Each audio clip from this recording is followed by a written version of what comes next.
Pada misi berantai 4 tahap yang diberikan perusahaan alam semesta virtual kepada Luo Feng, di tahap pertama Luo Feng menghancurkan organisasi Phoenix Api yang sering berbuat onar kepada orang-orang lemah. Lalu di tahap kedua dia menggagalkan ujian Blood Demon King yang merupakan sebuah ujian mengerikan yang diselenggarakan agar bisa menjadi sosok prajurit, di mana ujian tersebut mengharuskan miliaran orang untuk saling baku hantam sampai tersisa sedikit saja dari mereka. Bersama Dylan, Luo Feng menyelamatkan para peserta dari kematian serta menghabisi sang pengawas ujian tersebut yang tak lain merupakan bawahan sosok kuat Blood Demon King. Dan kali ini Bang Condet akan bertatapan langsung dengan sang Blood Demon King itu sendiri, guys. Gimanakah ceritanya? Tanpa berlama-lama lagi langsung saja kita legokan. Dalam misi berantai tahap ketiga yang masih ada sangkut pautnya dengan Blood Demon King, meskipun sosok kuat itu dikatakan tidak pernah melakukan perbuatan yang melebihi batas wajar, tapi berbeda dengan beberapa bawahannya yang dianggap sudah melakukan pelanggaran. Setelah melakukan penyelidikan, perusahaan virtual sudah mendapatkan daftar nama dari para pelanggar yang berjumlah 21 orang. Perusahaan juga sudah minta kepada Blood Demon buat menangkap para bawahannya itu. Sementara tugas yang harus dilakukan oleh Luo Feng adalah pergi ke planet Blood Demon dan mengadili 21 orang yang dimaksudkan, menentukan vonis dari kejahatan yang mereka lakukan. Di antaranya ialah memenjarakannya dan memberikan hukuman mati. Ini sih namanya bikin malu Blood Demon King, karena Luo Feng mesti menjatuhkan hukuman kepada para pelanggar tepat di depan tuannya sendiri. Kebijaksanaan dan keberanian Luo Feng bakalan ditentuin lagi di sini. Apakah dia berani memberikan hukuman kepada para pelanggar secara layak, ataukah malah meringankan hukumannya gara-gara ada Blood Demon King di sana? Selama perjalanan, Luo Feng harus mengecek kesalahan apa yang dilakukan oleh para pelanggar itu, hingga akhirnya tibalah beliau di planet Blood Demon. Setibanya di sana, Luo Feng disambut oleh seorang anggota perusahaan virtual yang akan memberikan bantuan dengan menjadi algojo kepada para pelanggar. Dia bernama Feike. Dari isi tugas yang mesti Luo Feng kerjakan, memang Blood Demon King nantinya nggak bakalan berani buat macam-macam sama Bang Condet pas lagi ngedakwa orang-orangnya. Tapi Blood Demon King pasti nahan amarah selama masa-masa itu. Selama menjalankan tugas memang dia nggak bakalan berani menyentuh selai pun rambut Luo Feng. Tapi apa jadinya kalau misi ini sudah selesai nantinya? Kata Feike, gampang aja, nasib Luo Feng ada di tangannya sendiri, karena dia yang bakalan sepenuhnya bikin keputusan. Kalau Luo Feng jatuhin vonis ringan, ya tentu saja Blood Demon King bakalan baik kepada Luo Feng. Feike ini gampangin masalah betul, pikir Luo Feng. Seperti orang tua ini lagi nonton drama aja. Ketika Luo Feng menginjakan kakinya di wilayah istana Blood Demon, walaupun di sini Luo Feng gak denger, Blood Demon King nyatanya lagi ngedumel. Dia kesal sama perusahaan virtual yang malah kirim bocah level World Master seperti Luo Feng buat nanganin masalah para bawahannya itu. Tapi bagaimanapun juga, karena Luo Feng merupakan utusan yang dikirim oleh perusahaan virtual, Blood Demon tidak bisa melakukan apapun. Dia hanya bisa menahan tekanan aura yang terbentuk oleh amarah dan memberikan rasa hormatnya kepada sang utusan. Ya, meskipun sudah ditekan, Luo Feng masih bisa merasakan aura kejam dan berdarah Blood Demon yang terasa kini sedang mengalir deras di bawah permukaan kakinya. Ketika tiba di hadapan Blood Demon, Feike memperkenalkan sang utusan yang bakalan jadi ketua hakim dalam pengadilan yang akan segera digelar Bang Condet. Bersama dengan itu, tiba-tiba saja Blood Demon menghampiri Luo Feng, mengungkapkan kalau dia sudah mendengar beberapa hal terkait dengan Bang MC, yang selain merupakan murid dari si Kaisar Monyet, dia jugalah orang yang sudah menggagalkan ujian Blood Demon sebelumnya. Ketika Luo Feng mengakui hal itu benar, Blood Demon King memberikan tatapan yang begitu tajam kepada Luo Feng. Sebelum akhirnya dia malah tertawa, berkata kalau terkait dengan ujian yang digagalkan itu bukanlah masalah yang besar. Apa yang keluar dari mulut beda dengan rasa di hati.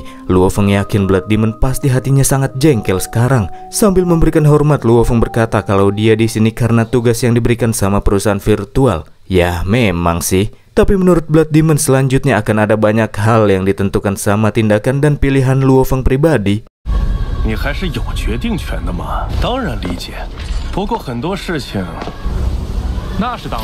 Di tengah obrolan tiba-tiba Feike malah ikutan, mengatakan jika hidup dan mati 21 bawahan Blood Demon itu tergantung sama keputusan yang dibuat sama Bang Condet. Wah, rese sekali nih orang tua. Malah manas-manasin kompor yang mestinya belum waktunya buat dinyalain, pikir Luo Feng mah. Blood Demon King kemudian mengajak mereka buat masuk ke dalam istana. Dia sudah mempersiapkan jamuan yang dibuat khusus teruntuk kedatangan Luo Feng.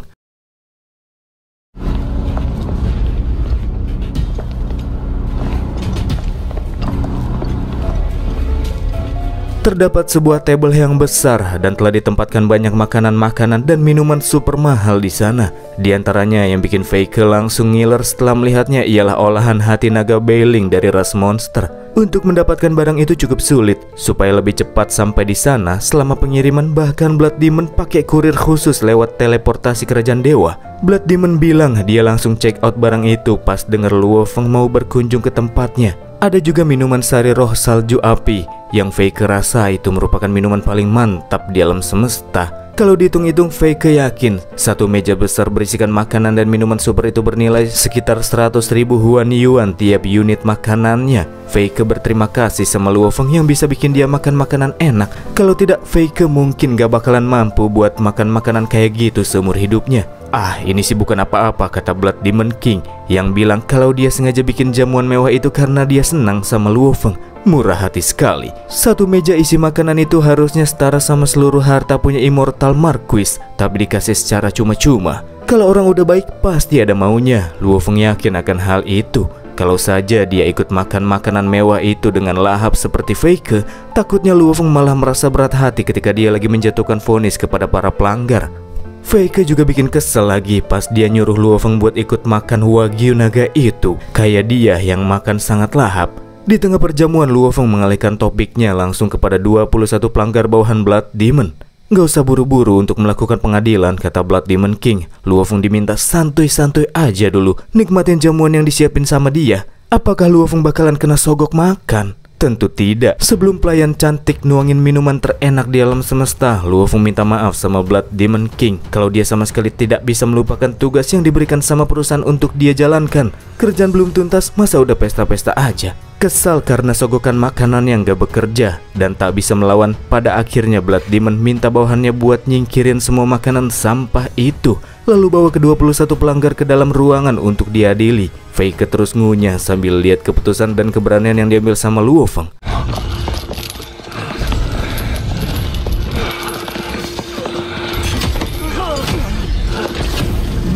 Ceritanya 21 orang pelanggar yang akan dihukum sudah berada di dalam aula. Mereka datang dengan tubuh terikat rantai, memastikan mereka tak bisa pergi kemana-mana. Dan di antara ke-21 orang itu, Luo Feng bisa merasakan terdapat dua sosok immortal yang memancarkan kekuatan hukum, dan tubuh mereka dikekang dengan menggunakan pola yang khusus. Nampaknya kedua immortal itu adalah bawahan berharga Blood Demon King. Dan iya, kedua orang immortal tersebut adalah pengikut yang sangat setia dan sudah mengikuti Blood Demon King kira-kira selama puluhan ribu tahun.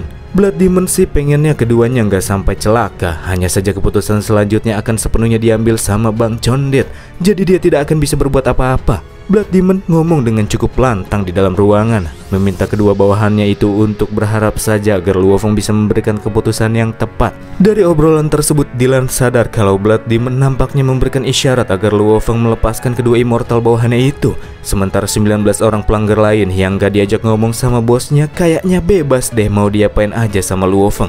Hukum matiau juga gak apa-apa. Mulai menjatuhkan vonis, mengecek satu persatu daftar nama serta kesalahan yang masing-masing mereka perbuat. Nama pertama yang Luo Feng panggil langsung dia vonis hukuman matiau. Tepat setelah vonis berat dijatuhkan, Feike yang masih minum saat itu langsung beraksi. Sebagai algojo perusahaan virtual yang diutus buat bantu Luo Feng, dia akan langsung bertindak di saat sang hakim menjatuhkan hukuman mati kepada para terdakwa, melakukan eksekusi dengan tangannya sendiri. Mulai dari sinilah Luo Feng menjatuhkan vonis dan semuanya Luo Feng kasih hukuman mati. 打扰罗峰审判，吵什么？虚拟宇宙公司早有命令，特由我亲自执行。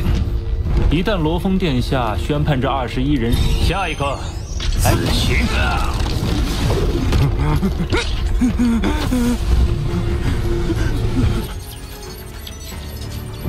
Selama masa hukuman, Blood Demon King hanya bisa menundukkan kepalanya melihat satu persatu bawahannya pada dieksekusi karena dia tak bisa melakukan apapun selama masa pengadilan. Sampai pada akhirnya tibalah giliran salah satu pengikut setia Blood Demon bernama Yeshuo. Terdakwa satu ini mengakui kalau dia menyesal sudah melakukan perbuatan menyimpang selama ini. Demi bisa mengetuk pintu hati Luo Feng, Blood Demon berkata jika setiap immortal itu sangat berharga, mereka adalah pejuang yang jarang-jarang bisa dilahirkan, menjadikannya sebagai harta yang berharga bagi umat manusia. Setelah mengatakan itu, Blood Demon langsung mengembalikan jalannya pengadilan kepada Luo Feng. Apakah kalimat itu akan menyentuh hati Bang MC? Perkataan Blood Demon memang logis sih. Pejuang immortal itu adalah aset yang berguna buat berhadapan sama ras asing. Drama yang terjadi membuat Faker jadi semakin tertarik. Meskipun Blood Demon hanya terdiam ketika menyaksikan 19 bawahannya dieksekusi, tapi tidak dengan 2 terdakwa terakhir. Jika saja Luo Feng kembali memberikan vonis berat kepada terdakwa sisa, maka Luo Feng benar-benar tidak memberi muka kepada Blood Demon King. Kepada Yisuo, Luo Feng menyebutkan kesalahan yang selama ini sudah dilakukan olehnya, mulai dari melakukan pembantaian cuma demi kesenangan dan menyakitin miliaran gadis muda. Dia sama sekali tak pernah menganggap targetnya seperti seorang manusia. Maka dari itulah, Luo Feng tanpa ragu akan menjatuhkan hukuman mati kepadanya. Terdakwa yang coba melawan bergerak untuk menyerang Luo Feng, sementara Dylan mengaktifkan barir pelindung di depan Bang MC. Di saat yang sama, tubuh Yisuo tahu-tahu langsung meledak, hancur begitu saja. Luo Feng sadar jika yang melakukan eksekusi saat itu adalah Blood Demon King, bukan Faker. Satu pukulan bisa menghancurkan sosok immortal. Nampaknya dia pengen nunjukin seberapa mengerikannya dia. Dengan nada berat sambil menahan amarah yang hampir meledak, Blood Demon berkata dirinya percaya jika keputusan yang dipilih Luo Feng itu akan sangat adil. Maksud asli beliau sih ya tentu saja agar Luo Feng berhenti memberikan vonis berat kepada bawahannya. Tapi nampaknya Luo Feng sama sekali tak mengubah sikapnya. Lagi-lagi, untuk terdakwa terakhir yang tersisa, Luo Feng kembali menjatuhkan hukuman mati kepadanya.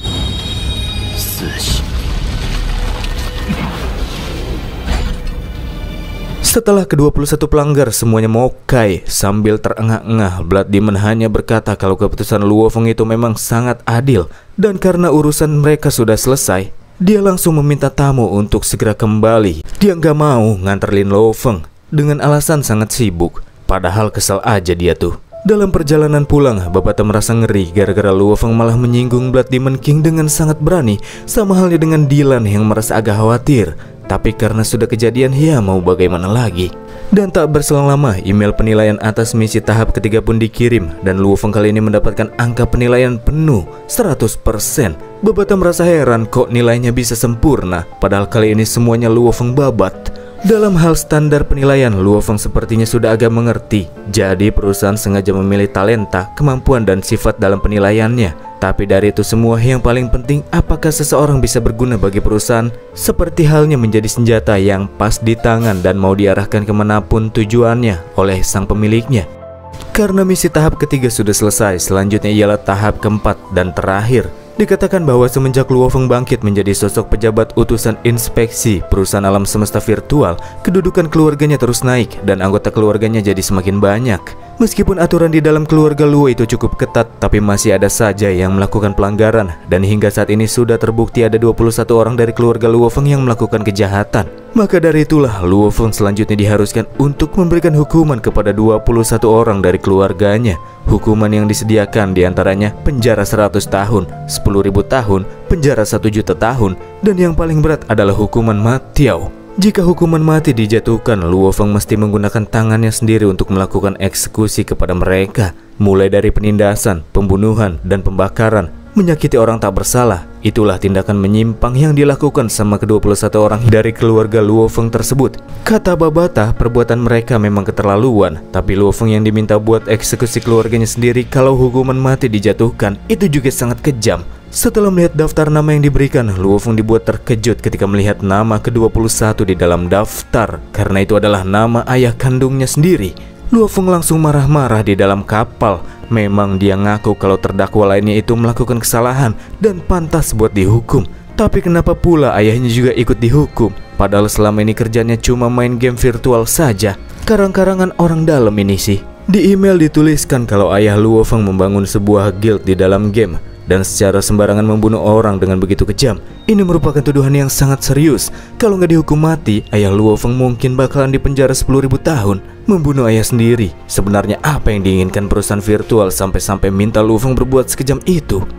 Di tempat lain, para tersangka keluarga Luo Feng yang dinyatakan bersalah mulai dikumpulkan. Mereka semua ditangkap pas lagi beraktivitas atas permintaan Luo Feng. Setelah menangkap 20 orang anggota keluarganya, Luo Feng mengakui kalau mereka semua memang pernah melakukan kejahatan dan pantas buat dihukum. Akan tetapi beda sama kasus ayahnya. Apa iya main game doang harus dihukum mati? 那20名子弟确实没有父亲，妹妹，我无话可说。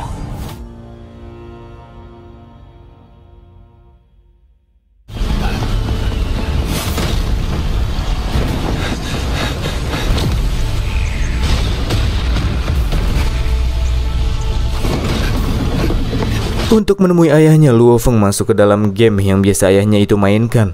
Saat itu si ayah lagi gelut sama monster ireng. Di tengah pertarungan Luo Feng malah muncul, tapi malah Luo Feng yang kena gampar si monster ireng itu.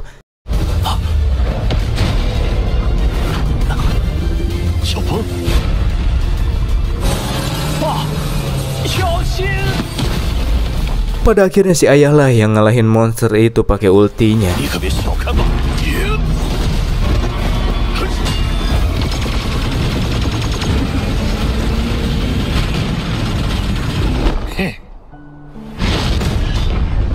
Seusai pertarungan sambil bakar-bakar ikan, bapaknya nanya ke Luo Feng, tumben-tumbenan anaknya itu main gym, padahal biasanya dia super sibuk. Luo Feng hanya berkata karena bulannya sangat indah, itu akan menjadi momen yang pas bagi keduanya buat ngobrol dengan bebas. Sebagai sosok ayah, beliau sangat mengerti seberapa besar beban yang sedang Luo Feng pikul. Semakin dewasa, semakin besar pula tanggung jawab seseorang. Sama seperti si ayah, mudanya dulu dia emang suka main-main, tapi pas punya 2 anak dia harus jadi orang dewasa yang bertanggung jawab.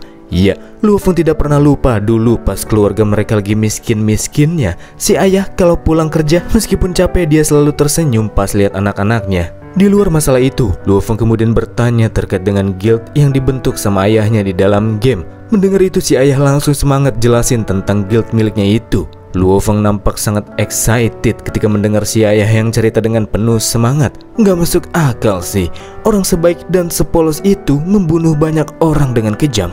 Real or fake? Dan itulah ending dari pembahasan Swallowed Star kali ini. Terima kasih buat kalian yang sudah mau like, dislike, apalagi komen. Wow, sampai bertemu lagi kawan-kawan. Bye.